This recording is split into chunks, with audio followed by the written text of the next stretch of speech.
I'm Miwa Messer. I'm the producer and host of Poured Over. And Cleyvis Natera is the author now of two novels.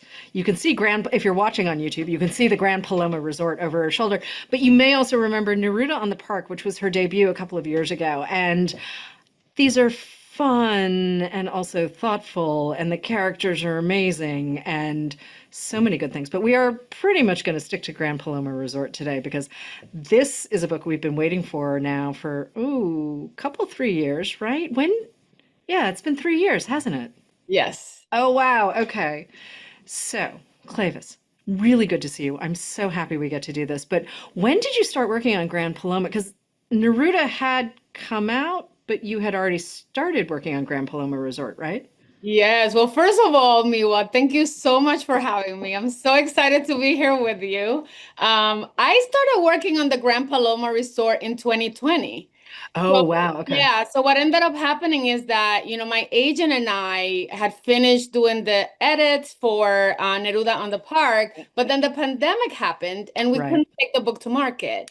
And so Oh, in okay. between, I got invited to submit a story by a friend who was guest editing a journal. And I was like, Mhm. what I've been thinking about is I want to write this book about these employees at a luxury resort. And Mhm. so I started writing the entire book as a collection of short stories, actually, at the beginning in 2020. And then we ended up selling the book in 2023.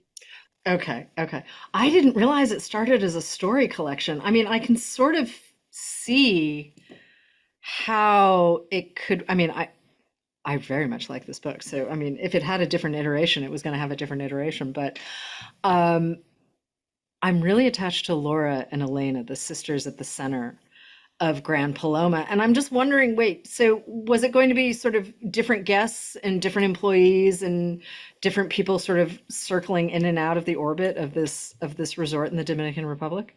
Well, I mean, the conceit for the book was pretty much the same as it is now. Hmm. It's, a novel that happens over the course of 7 days, and you follow and track employees who work at this resort Okay. as a series of escalating crises happen to. Uh, And so the original idea was to have 7 employees, 7 days, and right. you see each of them like 3 times over the course of those Got it. seven Okay. days. And so it would be like a three-part. And so what ended up changing over the course of turning it into a traditional novel was Hmm. that, we did end up with a couple of other perspectives of people who aren't Okay. employees, which wasn't part of the original conceit. Okay. Which we're not going to spoil.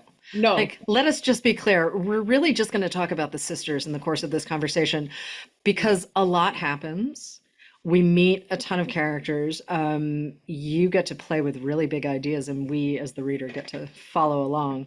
But I really do like Laura and Elena. I think they're terrific characters. I think their siblinghood feels very, very organic and real.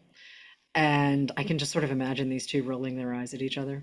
It's that kind of thing. That's right. Laura has, of course, big sister energy, and she's the one who's employed by the resort sort of formally and whatnot. And Elena's sort of figuring her stuff out. Mhm. She's a teenager, she's figuring her stuff out. We meet her as she's babysitting for a guest at the resort. Yes. And things go slightly awry. Um, but I want to talk about these sisters because I feel like everything in this book always comes back to them.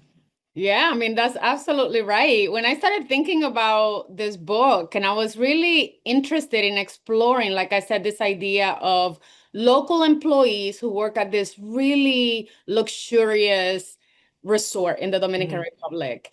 And one of the things that I knew right away is that the dynamic between these two women was combustible. I mean, Yeah. Laura, um, became like a mother figure to her little sister. They're 10 years apart, and when they lost their mother, you learn this pretty quickly in the book that they lost their mother when they were really young. And Hmm. Laura at the time knew that she had to step up because their father wasn't someone that was reliable as a parent. And Right. so, there's like this feeling that Laura has that she has worked so hard to give her sister slash daughter this better life and better opportunities. And she's just like this bratty 17-year-old that doesn't even understand what's at stake. And so when you meet them, I think there's just a lot of love between these two sisters. Hmm. but there's also a lot of like resentment and misunderstandings. I think too, I love this 7 day timeline. I mean, because obviously when we start the book and we meet everyone, I wasn't fully aware that it was going to be broken out the way it was. And then as I realized what's going on, I'm just like, okay, okay. I like the compression. I think it puts pressure certainly on you as the writer to keep us moving through the narrative, as it were. But as a reader, I found it really worked for me. And usually time is something where I'm like, well, can it just unfold? Can it just be the thing? Like, I will follow these people around everywhere. But in this particular case, I kind of felt like you really needed the structure that you gave the book. And I don't, was that part of the whole idea when you first sat down to write, or was this something that you were like, oh, I'm noodling around and here are these women and now I have to figure out what's next? You know what's so interesting? I love that you asked me this because, Hmm. it was kind of like a point of contention with my editor, Chelsea Johns, who's just like a dream Oh. writer. I started with Chelsea and, I ended up with Jennifer Hershey, who's also like Yeah. a total dream. But when Chelsea and I were working on this book, an interesting thing about this book is that I sold it as a proposal. So Right. it wasn't written the whole way through when I Right. sold it. And when I originally sold this idea of a 7 day book, my editor was like, I don't think that's enough time for a book. Like, I think that you should just Oh. let it be longer. Like, she was worried that there just wouldn't be enough of a transformation arc for the characters. Uh-huh. And, I really was very adamant because one of the things that I felt was very important for me with this book, first of all, was that as I was writing it, I was unable to leave my house. And the Wow. sense that I had of claustrophobia made me feel like really aware of like the book as an escape. And so for me, I was like a lot more aware with this book than I was with my first novel about a reader. And I was a lot of, I was just really like into this idea of like giving this reader an escape. And I wanted to write a book that was a 7 day book because I wanted the reader to be on vacation with me for those 7 days, So it was definitely something that I came into the book thinking about. And Right. when my editor and I were talking about it, and she said, well, maybe let's make it a little bit of a longer timeline. And I was like, okay, let me try it. And I did try to write the book. With the book, I think the original draft was like a month and a half. And it just didn't really work for what happens in this book. I mean, the tension is really important in this book because what's unfolding are a series of crises. And I don't think a series of crises, you can't stand a series of crises for months at a time? No. And No. so I actually ended up going back and yeah, and then like my editor and I were like, okay, I'm just gonna do the 7 days. And then if you think there's an issue, I'm happy to try something else. And so, she didn't ever see a version of the book that was in 7 days, but I did Hmm. try something different. And once I said to myself, this is 7 days, I felt very tense. Because that's not how I had written the short stories that I had written. They happened Hmm. like over the course of a week, but not like day by day. Like Right. they didn't move day by day. So it was just like really interesting to think about setting up the book on day one. Hmm. It's always like the most important day of any book. And then, Right. moving the story in this way where like the reader becomes hyper aware that there's a clock on. I also feel like the Dominican Republic is so much of a defining characteristic of the story. And that's not to say there aren't luxury resorts around the world. Obviously, we get a feel for what the Grand Paloma set of companies and properties looks like and the scope and the scale of where they reach. But especially in this case, the tourism and sort of the service industry drive the current economy in the Dominican Republic. And it is the class differences are striking, sort of the upper class versus there is really no middle class, it feels like when you're there. And it's kind of shocking, but you hit it in like one line. You're just like, and the guests of the resort, they have to wear this bracelet to identify themselves, and they have to wear it at all times, especially if they leave the property, which we don't recommend. And if you lose it, it's $1,500. And you kind of get the whole setup in, I mean, what's that, 2 sentences? I'm Mhm. paraphrasing you, but I mean, the way you do it on the page is delightful. And I think we need to also bring that in because Laura and Elena are growing up in the shadow of this kind of disparity. And Mhm. it does form how they see the world, right? Even especially because they're 10 years apart. I think their experience of this place. So can we talk about the DR for a bit? Because you grew up there and then came to the States. And Yeah, so, so yeah, I mean, I was born in the Dominican Republic. You're totally right. I was there until I was 10 years old. mhm, And let me just say that when I was growing up in the Dominican Republic, I mean, we grew up with very little money. And mm, so like there's no way that I ever would have been able to afford a resort or like right, to go to, my grandparents were farm workers, they were landowners, so we had a lot more stability, I would say, than other people. right. But certainly we grew up without money. And so just being like from the Dominican Republic, I think I grew up with this kind of hyper awareness of class in a way where like our society is really stratified. I mean, there's Mm, like a really big difference between the people who are poor and who really are like struggling to feed themselves day to day. And then there's like a portion of Dominican society that is upper class and that has means and so, whatever that middle class is, and there is a middle class that exists in the Dominican Republic, I think that middle class was not part of my life when I was a child right. growing up. And, as I began to travel back after I got my college degree, after I got my graduate degree, Hmm. after I started working a corporate job and like kept getting promoted over the Right. years, I just was able to travel and like be in these really incredible, luxurious spaces. So, one of the things that I kept thinking about, especially when I was like in my 20s and early 30s, was Hmm. like, this country is the most beautiful country. I mean, Right. I am an avid traveler, like you and I have talked about this Yeah, in the yeah. past. And, I've traveled Europe and Asia and, some parts of Africa, a lot of Latin America, a lot of Central America. I've gone to nearly every island in the Caribbean. And Hmm. I still stand by this belief that the Dominican Republic is the most beautiful place in the world. Absolutely. I'm like, come fight me. Anybody who's like doubting me, I'll fight you. And I'm a very peaceful person, I should say that. But like it's so interesting because when I started traveling there, it became very obvious to me because as I was growing up, we weren't going to the beach regularly. We weren't going to these mountains and these incredible tropical forests. I mean, Hmm. there's like these caves that are like absolutely stunning. And one of the things I started thinking about as a tourist who was consuming the beauty of other countries Yeah. was how when you are a tourist, you get insight and you get to enjoy like nature in a way that sometimes local people don't. Right. And so for me, it was really important to bring this back into the book. And so Laura, who is like a middle management, she's very successful. She's like the most, highly ranked local at this resort. And she grew up like at the top of the mountain, which is where the local people live. And this is like a very poor neighborhood. I mean, as the novel is unfolding, like we learn that they don't have running water, right? Like that is very difficult for them to have electricity. They live in a precarious situation up there.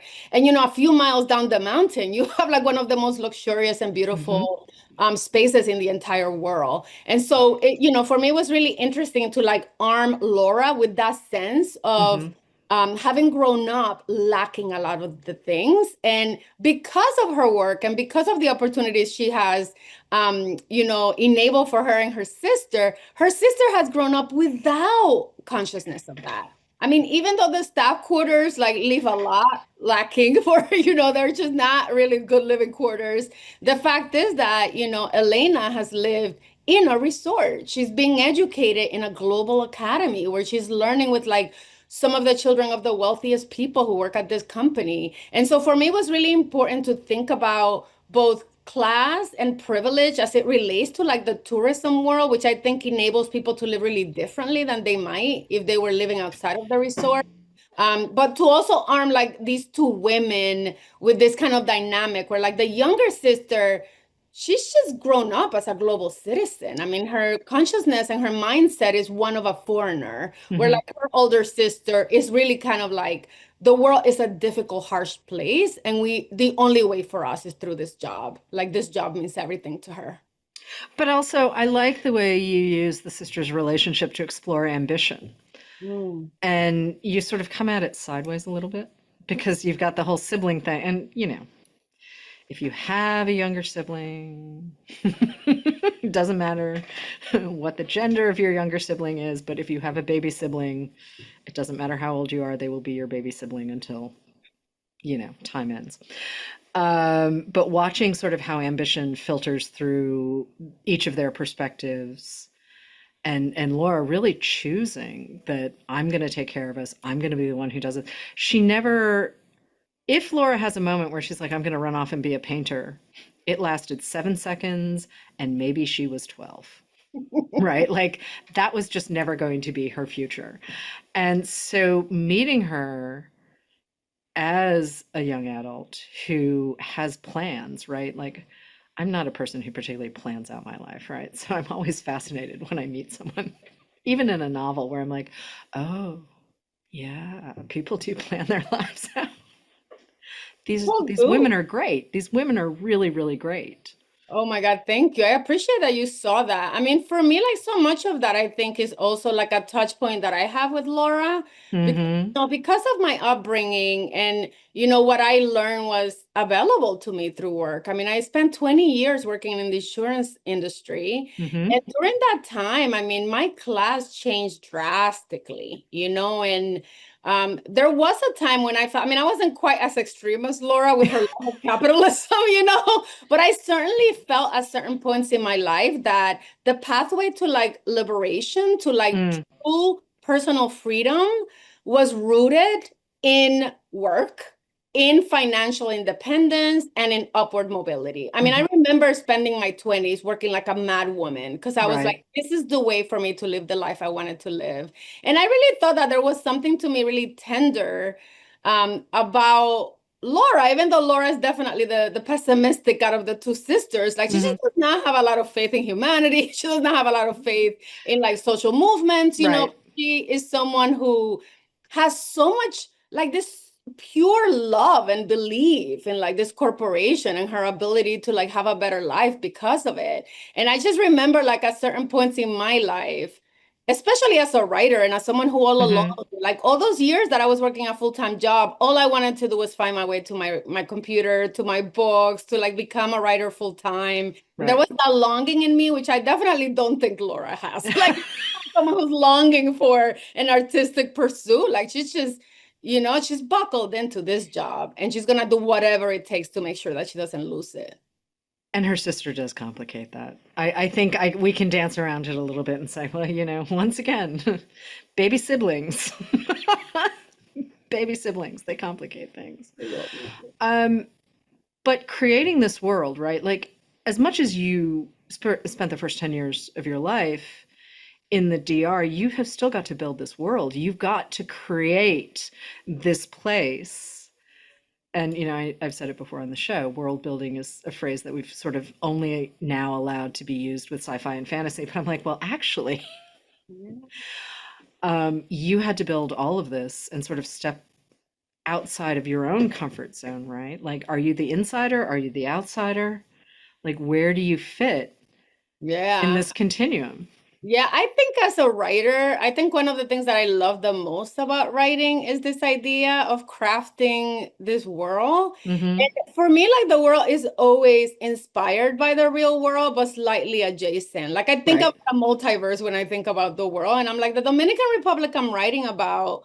It's a fictional place, Right. I place this resort in a place that doesn't actually exist in the Dominican Republic. If you looked at a map, it would be past like the actual land of the country, like it would be in the water, because Right. Right. I was Right. like, oh, it's closer to Puerto Rico than the Dominican Republic is, But to me, I think part of what I wanted to do when I was thinking about this resort, and especially thinking about the landscape, which I've always been really fascinated by, like setting Mm-hmm. how you can animate characters based on like what you make the world look like. And so when I was thinking about this, and it's so interesting that you say inside outsider, because I was Right. thinking a lot about an actual building. And, I was thinking as I was writing the book that I wanted the book to feel like an artifact, like an actual building. So Mm-hmm. I thought a lot about like what is the dirt, and like the dirt that this building is on is the history, and I wanted the history to be rich, Yeah. Yeah. dirt is rich when you go to the Caribbean, but I also wanted it to be hidden and mysterious. So I was like, you know what? One thing I want is for like the reader to like get to a point where they know things about this place that are not available to all the characters. The reader is going to have insights about the history that it's just not available to other people. And then when I was thinking about these perspectives that we talked about, I mean, for me, it was really important to think about there is two protagonists, and you're gonna know that like the book is about these two sisters, but Mm-hmm. you are gonna get insights from other employees that work there, Mm-hmm. insights from other people. And so I was thinking a lot about that, like what you were talking about before, like the hierarchy of a building. So like Right. thinking about the fact that the people that live in the penthouse, I mean, the truth is that when you go to these places, the people who stay at the presidential suite are Mm-hmm. usually the wealthiest people. So there's like this way in which like the architecture of the hotel itself in most places is an indicator for like wealth, family wealth, heritage, like who has access to real privilege, real wealth, real power. And so I wanted that to be part of like the hierarchy of this place. And then to complicate things, there's also this sense of like who actually gets to see, because who gets to bear witness to like Mm-hmm. people's world. It's usually not the wealthiest, most powerful people. I mean, the people that usually have the most insight into our lives, if you are in a hierarchical relationship, it's usually the people that work for you, like it's usually the people that service you, the people who are cleaning your house. And so I wanted to like have all of that mixed into this world. And so for me, that was really important. And I came into it with this awareness that like the book should function as a building, as a resort. Yes. That like you had this kind of glass structure where like you would be able to see in and out of other characters' mindsets and consciousness, and at the same time have this sense of like the expansiveness of hierarchical relationships. But also who's visible, who's invisible, who gets to tell the story, who doesn't, like all of these ideas sort of folding back on themselves, right? Like, I mean, if we want to take the resort thing a little further, I mean, there are towels, right? There are towels and then there are towels. It's like there are sheets and then there are sheets. Yes. Yeah. I mean, you're just such a perfect reader. Miwa, Uh, like you always just see, I love listening to you do these interviews because I feel like you have such a sensitivity for like what we as writers are like attempting to do.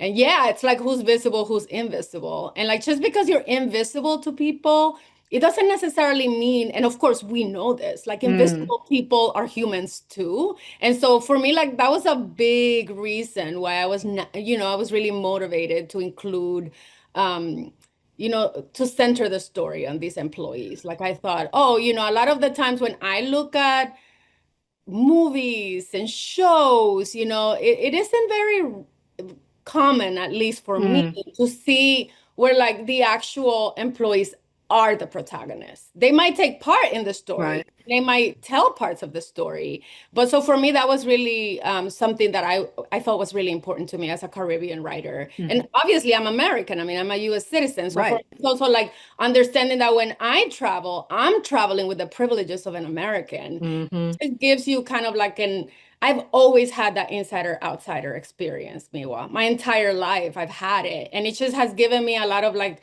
insights into how to write some of these stories that I'm interested in exploring. But I also think that's how you get from insurance, though, to being a writer. I mean, it's sort of hardwired into your brain, right? That you're taking notes without necessarily taking notes. Mhm. I want to talk about that shift for a second, though, because yes, you had that very, very big career for a really long time. And insurance is not necessarily something I would have thought about doing for work. I will totally admit that. I'm sure it's a lovely way to make a living, but the idea of you saying, okay, I'm going to do this thing first and do the things that you need to do to have that kind of career, but then at the back of your brain is always this idea that no, maybe you should be doing something else, maybe you should be doing something else. So when did that shift finally happen? Like what finally pushed you to say, I'm going to do the thing, I'm going to do the thing that I was meant to do? Yeah, I mean, thank you for that question. I think when I was in college and I really wanted to be a writer, I studied psychology and then I also studied literature and creative Hmm. writing in college. And, I studied with Stephen Millhauser, who is like an incredible writer. He won a Pulitzer while I was Hmm. student. And I honestly was like, well, if they're giving out Pulitzers, I should do this for work, you know? But the fact is that by the time I went to, I graduated from Skidmore College, I remember just feeling like it was not realistic. Like I didn't know anyone who made a living as a writer, and I felt like that career was beyond my grasp. And so, Mhm. I actually did not start in insurance. I started in publishing. And so I worked Oh, wait, 1 year. I did not actually. How did we not have that I conversation? don't I What? don't talk about it. I don't talk about it ever. Oh, okay. Well, that's why then. I'm like, wait a Yeah, minute. I don't really talk about it very often. I spent only 1 year. Okay. Actually worked at Penguin Random House. It was a little random house back then. This is Oh, over 20 wow. years Okay. ago. And I worked with lovely people. Hmm. But it to me was not like a good place for a writer because Yeah. you just get these insights about how impossible it is to sell books. And it was a little bit it for me, it just felt like a very difficult place to work if you wanted to make a life as a Yeah. writer. And so, I was 22 years old when I worked there. And one of my girlfriends who did work at an insurance company, they had an opening and she was like, oh my God, you can come over here and you can make, and at the time it was like 3,000 extra dollars a year. Right. Right. And Yeah. that was like being rich to me in my Yeah. mind. I was like, what? And so I went over there. And my idea really was to work in this job for a year, safe. And I already knew I was gonna apply to graduate school and get an MFA program. And so, I was really thinking about it being a very temporary, short-term situation for Right. me. And I ended up, going to an insurance company where like I just had a knack for it. Like I was very good at process. I was really good at like compressing tasks and like making things more efficient. And so by the time that I applied to graduate school, I got into a few programs. A few Hmm. programs offered me like a um, full ride. And then there were some local programs in New York City that offered me like less aid. And when Hmm. I talked to my boss and I was getting ready to go, my boss at the time was like, we'll pay for half of your MFA if you stay. Because NYU had offered me 50% tuition Okay. scholarship, a merit scholarship for 50%. And my boss was like, well, and back in the day, I should say, like now there are all these relevance requirements when you work Hmm. a job. Like back then it was the old, the wild, wild west. Like Right.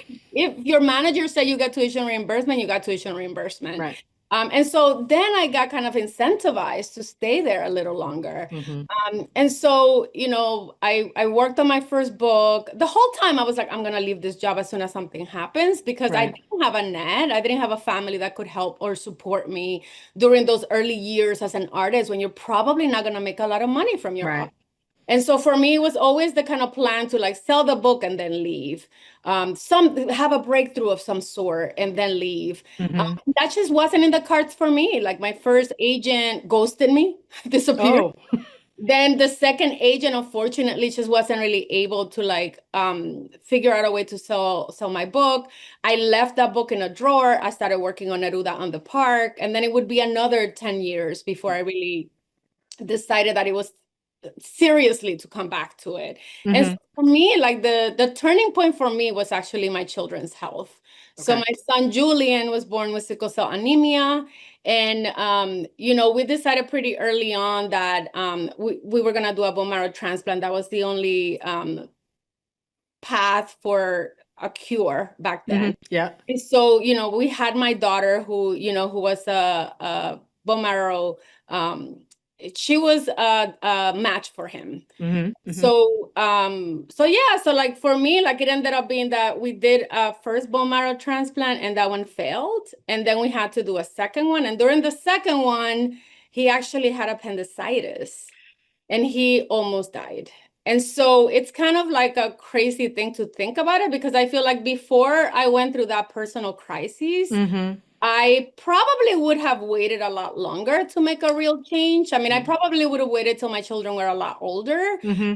but there was something about like confronting that kind of like cruelty of like the possibility of losing a child that really had a clarifying effect for me in my life. And I remember just thinking like as we were waiting to see whether or not he would make it through those really difficult days, um, I had like a reckoning with myself, and I Hmm. was like, what am I doing with my life? I kept longing, I was doing so well and getting promoted, and just I was making more money than like whole branches of my family combined, like we're an immigrant family, and I just felt very successful and very powerful.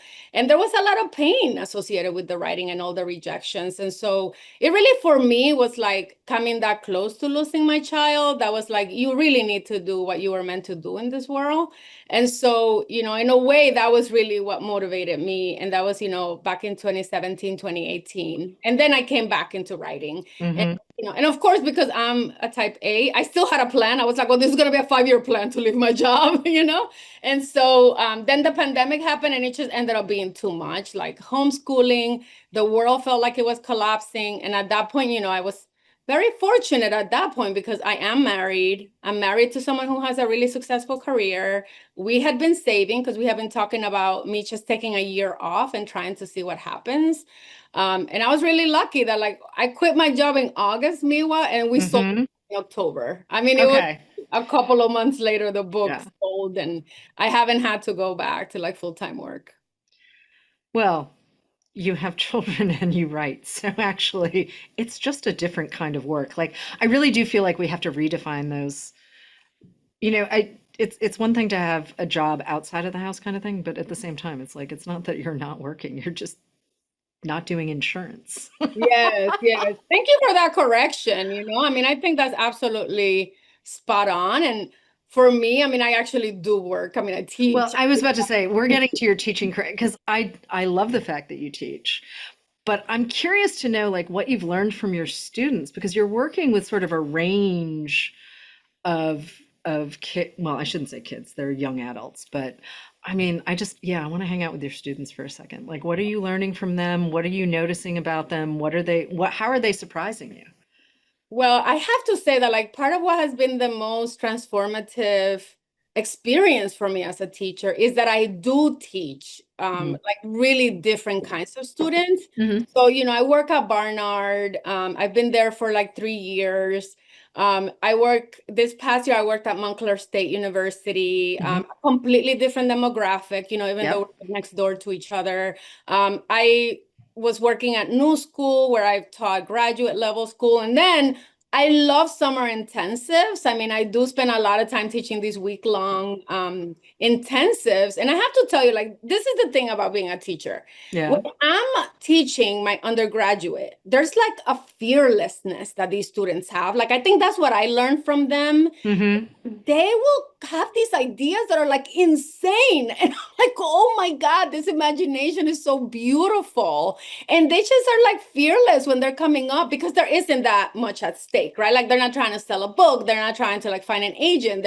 I think there's something playful about working with students who are undergraduates and who really are taking creative writing classes. Some of them are quite serious. They want to be writers eventually. Hmm. Most of them are taking it because there's some kind of language requirement or, something like that. Or like maybe they really love books and they want to just Hmm. take one class where they're like playing around with a story. But I think for me, like it is so pleasurable to teach students who just have this wild imagination. And for me, it's really more about being like, well, let me tell you what point of view is, because you have like 10 different things going on here. Or like, let's talk about structure and how structure can like really help make a story more propulsive. I mean, I feel like it's easier to help educate them on just craft to like help them achieve their intentions that they're trying to do. I think for graduate students, I find them to be very intense. I have to be honest with you. Like, I love working with people who have books and who have very clear ideas. And a lot of times when I'm working with people, whether it's the low residency model or the, full residency model, people who go to graduate school, in my experience, are usually people who have a book idea and want that book to like be done, and they need a community of writers. And so for me, like that is like a different kind of technical challenge because what I'm trying to help them understand is how to actually pull off writing a book. And in a workshop environment, when you're like working with someone for, 4 or 5 months of a semester, you're not going to be reading their entire books unless you're like their thesis advisor. And so I think from them, like I think my graduate school students like just teach me a lot about how like insane it is to have this dream. Like I remember thinking that when I was myself trying to like be a writer for 20 years and not pulling it off. But I think there's something, really beautiful about the fact that even, most of my graduate students are older, right? Or like younger adults. But really like they're grown-ups, they've graduated Mhm. college. And it's Right.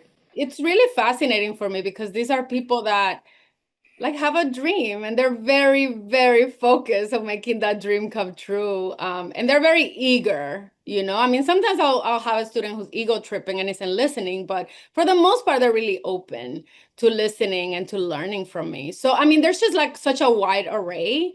And I feel like I get so much energy from them. Like, I come back to my work after I teach and I feel like this renewed sense of purpose, like, oh, like this is what writing can do. Like writing can make you aware of your own self in a way that is really powerful, but it really is like a tool to connect with other people. And I think, especially in this day and age, it's like what a powerful thing that to be able to do.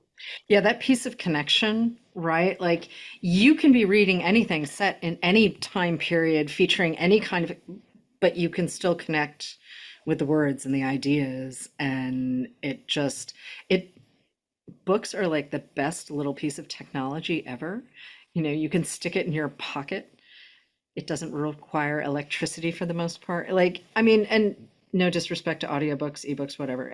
All I'm saying is, like, in many, many ways, it is a very easy, fun thing or thoughtful thing or whatever you're looking for. Like, it's portable, Mhm. and then you suddenly have this entire new world in front of you. And maybe you finish with that world and maybe you think, this is not for me, but at least the physical act of taking out a book and reading the words and engaging with the ideas and the characters and what's there is pretty darn great. I'm always delighted when people want to write books. And then they get to see, really, yeah, it is hard and whatever, but you're going to do it or you're not going to do it. And maybe you get published, maybe you don't, but there are people who are just doing the work because they can't not do the work. And if you get to be published, great. That's delightful. And I'm looking at a photo of Toni Morrison over your shoulder. And so I really want to talk about influences because obviously, yes. I mean, is there a writer working today in America who hasn't been influenced by Toni Morrison or James Baldwin or even Joan Didion? But can we talk about some of the writers who got you here? Yes, I mean, for me, I'm in thinking about the Grand Paloma Resort. I think there, for me, there was a very clear point of inspiration. Mhm. A really clear point of inspiration for me was Edwidge Danticat, Yep. Farming of Bones. Yep. I think she's just so brilliant. And for those of us that have been lucky enough to track her career, I mean, I Hmm. started reading Edwidge when I was in college. Right. To be honest with you, like the first time that I even heard about the Parsley Massacre in the Dominican Republic, I Right. mean, which happened in the 1930s, and you know, tens of thousands of people were murdered, by the at the command of the Dominican government. Hmm. And I never learned that in school, even though I went to school in the Dominican Republic through, halfway through the fifth grade. I didn't hear about it from my family, even though I have several, my grandparents had lived through it.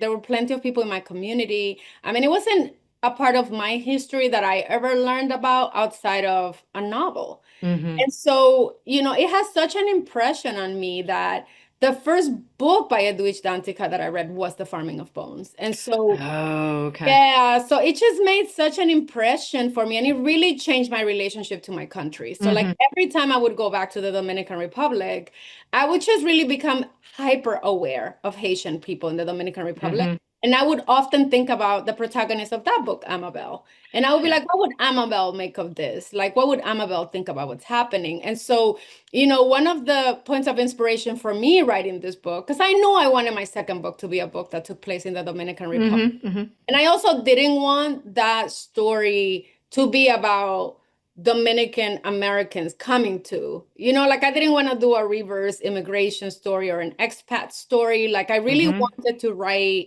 about like issues that I think are like important in that country today. Hmm. And so, for me, it was really important for this book to be like in direct conversation with Edwidge Danticat's Farming of Bones. Like for me, it was like, I reread her book several times.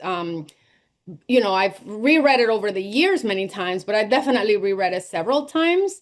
I also have to tell you, I mean, you'll get a kick out of Yeah, this, yeah. but I read the entire body of Jamaica Kincaid. Oh, I'm about to do that. I'm Oh my actually, God, you and I are yeah. gonna have to meet up to talk Yeah, no, about it we through. are definitely going to do that because I'm interviewing her later this fall, and I am doing my first like really big there are things of hers that I have reread over time, but this is going to be start to finish the entire body of work. And I'm Yeah. so excited. I am so excited to do it.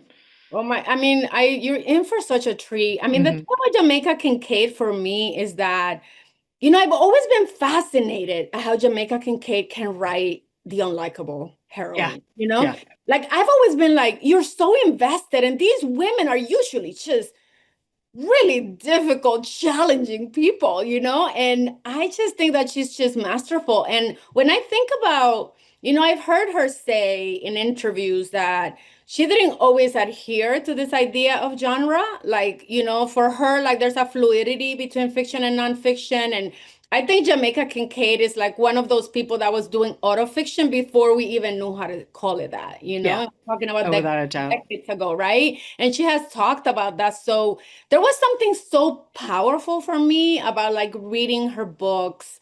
And I didn't read them in any order. I mean, I'll probably go back and reread her body of work in the order she wrote it. Hmm. Actually, it was a combination of rereading what was already in my own library and then like, just thinking about books, like doing research about different kinds of books. And I didn't start out with the idea that I would read everything. I started out with the idea of like really focusing on a small place, which is very much, a book about the tourism industry in the Caribbean. Right. And I wanted that to be like a really important part of my influence as I was writing this book.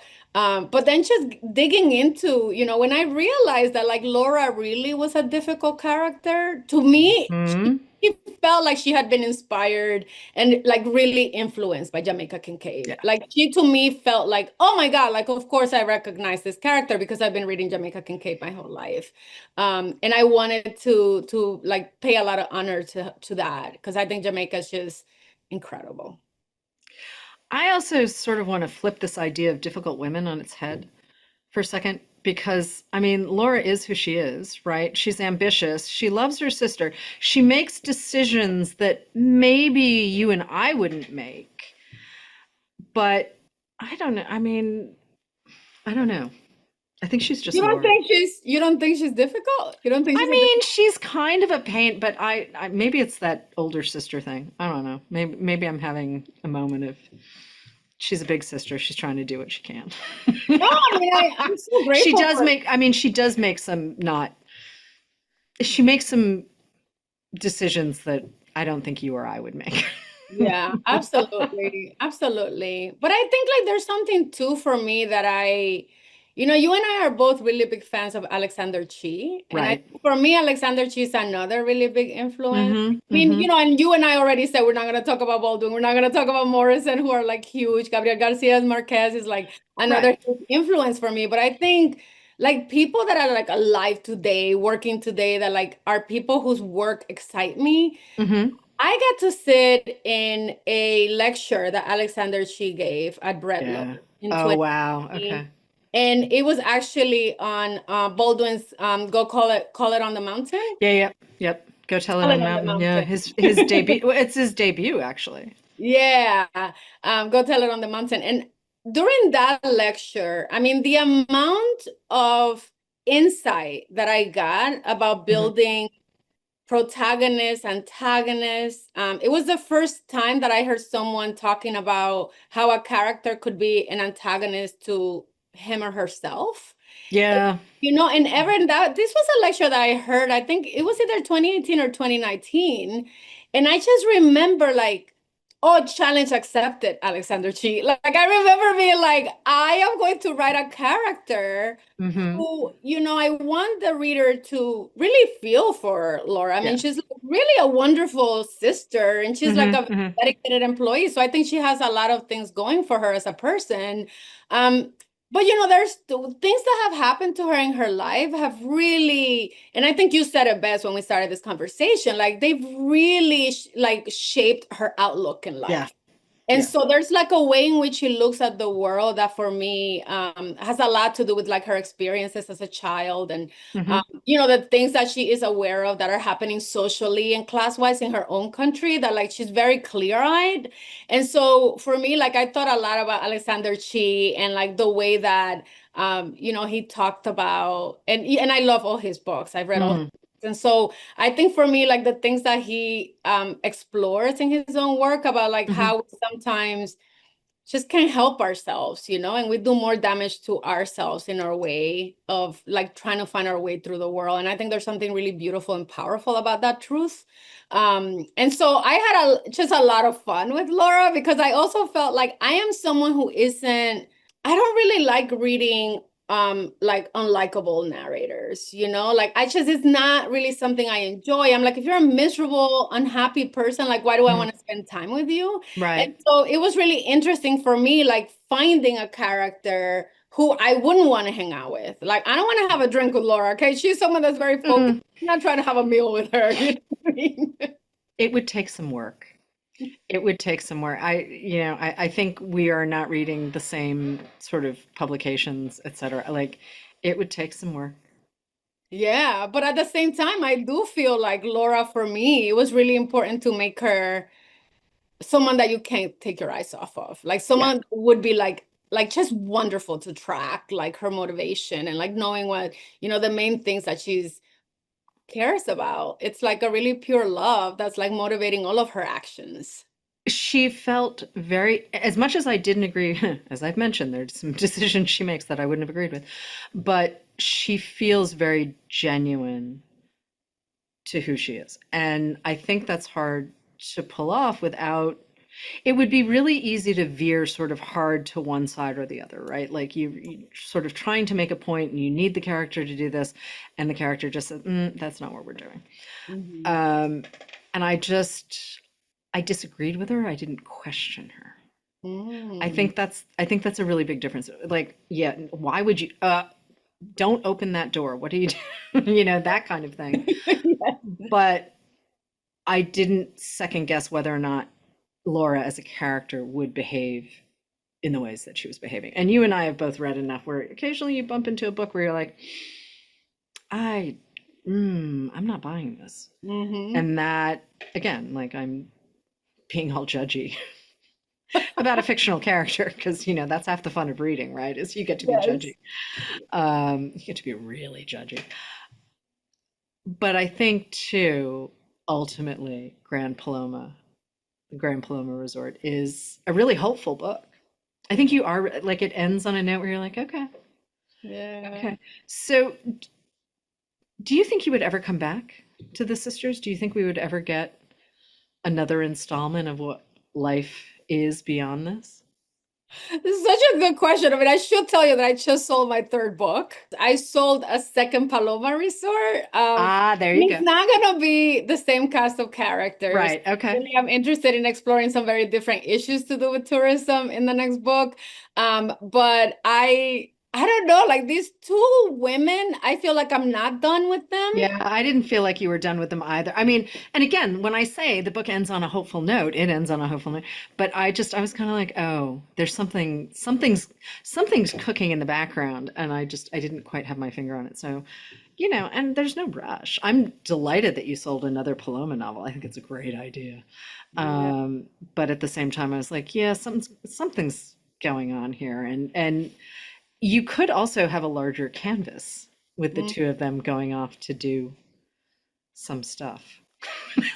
yeah, absolutely. I mean, I just really think it's kind of fascinating how these characters surprise you. I mean, I certainly knew that I wanted hope to be a really big part of this book. I think when I think about the landscape of Caribbean literature and like, Right. so much of what I love to read, Nicole Dennis Ben, and like there are just so many wonderful, amazing writers, Celeste Mohammed, like there are just so many incredible writers that I adore. I'm doing such important work.